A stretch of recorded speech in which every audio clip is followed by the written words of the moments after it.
You don't get manipulated because you're naive. You get manipulated because your brain is trying to be efficient. It wants to reduce tension, close loops, and move on as fast as possible.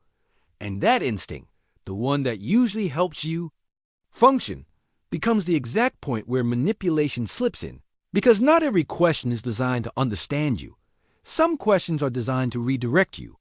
They quietly move the spotlight away from what happened and place it on how you react.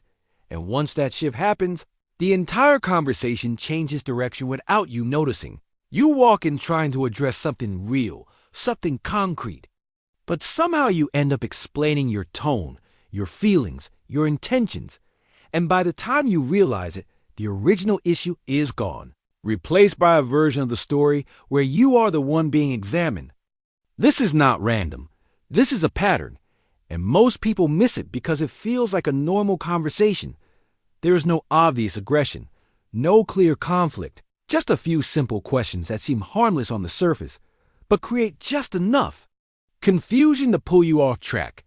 And your brain, trying to stay cooperative, follows along, it answers, it adjusts, it tries to resolve, and in doing so, it gives up control of the frame. This is why you sometimes leave a conversation feeling off, not because something loud or dramatic happened, but because something subtle shifted and you could not hold on to it. You felt it, but you could not name it, and without a system, you default to reacting.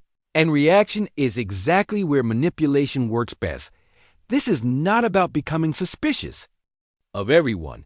It is about understanding the mechanics behind certain questions, why they work so well, and how easily they can redirect your thinking if you are not paying attention.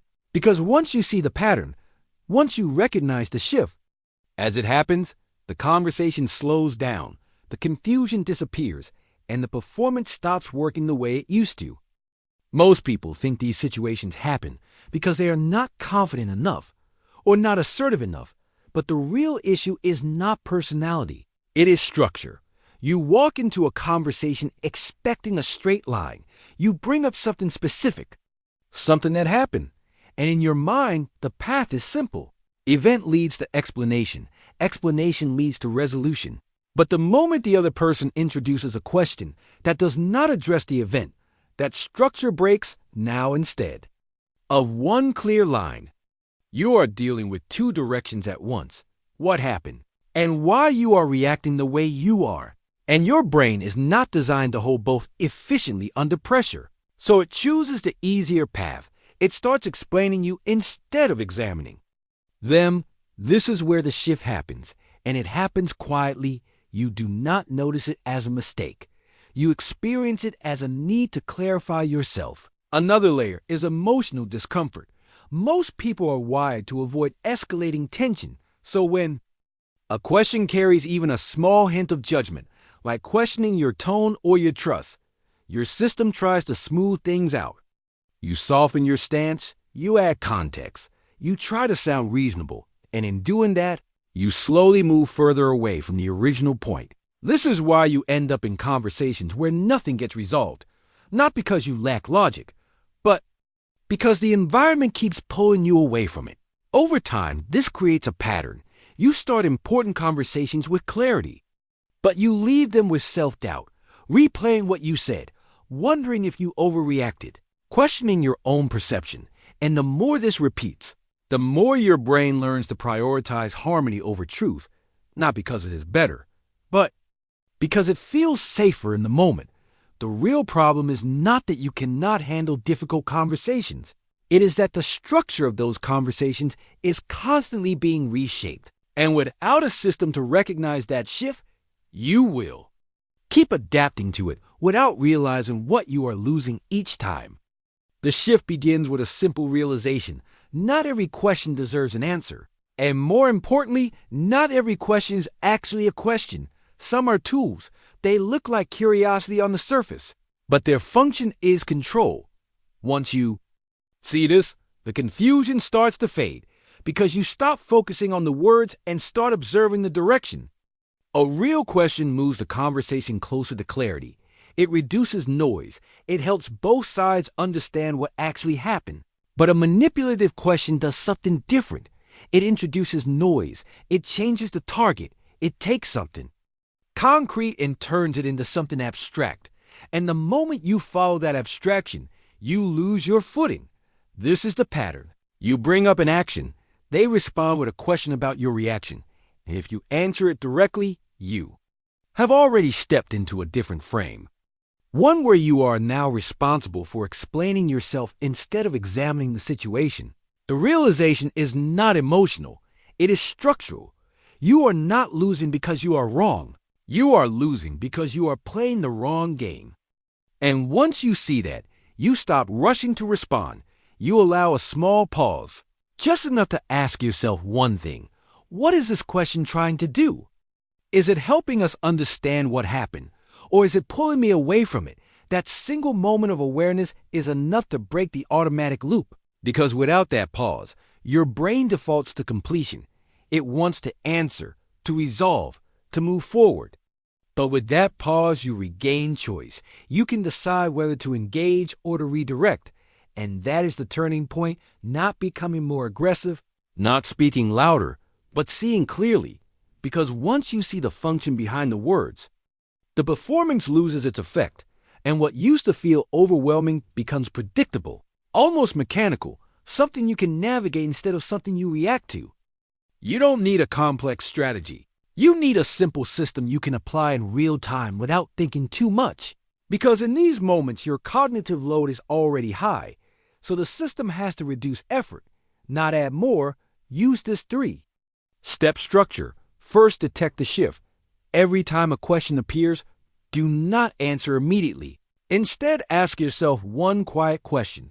Is this helping us address what actually happened? Or is it pulling attention toward me?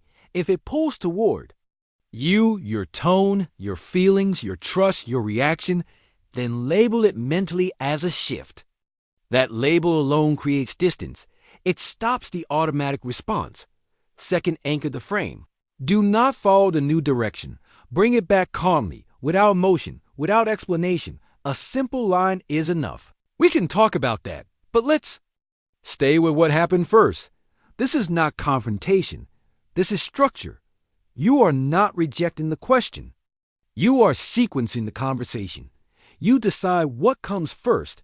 Third, respond with clarity, not volume. Keep your response short, specific, and tied to the original event. If they say, "Why are you being so dramatic?" you do not defend your emotions. You return to the point. "I am addressing what happened. Can you respond to that?" If they say, "Do you even trust me?" you do not reassure. You stay grounded. Trust comes after clarity. Let's finish this part first. The stick figure version is simple. One figure points at a clear event. The other throws a question sideways. Your role is to move the arrow back to the event every time. No extra layers. No emotional expansion, just redirection. And the reason this works is not because it is clever, but because it is consistent. You are removing ambiguity from the interaction. You are not allowing the frame to drift. And over time, this consistency changes the dynamic. Not by force, but by structure. Conversations either return to clarity or they expose themselves. And in both cases, you stay grounded without needing to overthink each response. If you apply this system consistently, the change will not feel dramatic at first.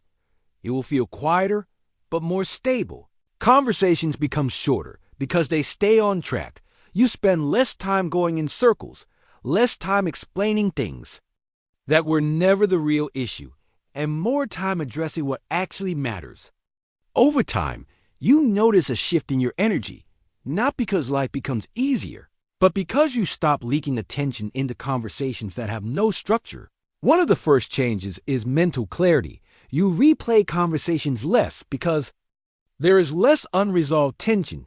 You said what needed to be said, and you did not get pulled away from it.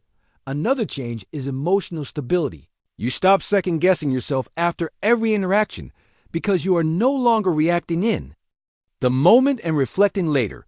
You are staying grounded during the interaction itself. This reduces that familiar feeling of walking away and thinking maybe it was my fault, maybe I overreacted. Instead, you have a clear memory of what happened and how it was handled. Over time, This builds trust in your own perception, not blind. Confidence, but earn clarity. You also start to see patterns in other people more easily. Some will adjust when the conversation stays structured. They engage, they respond, they take accountability. Others will keep trying to redirect, rush, or avoid, and without needing to label them. You understand the difference through behavior.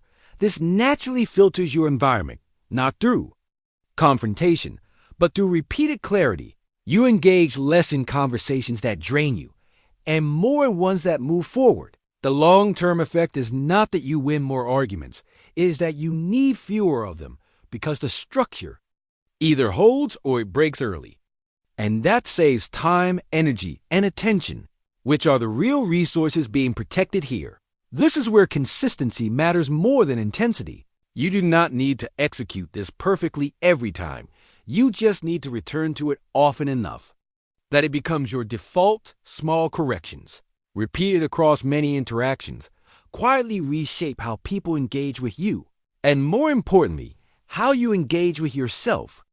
You don't need to become harder. You need to become clearer.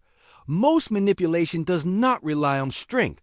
It relies on confusion, and when confusion disappears, the entire dynamic changes, not because the other person suddenly becomes honest, but because the structure no longer allows the same patterns to work.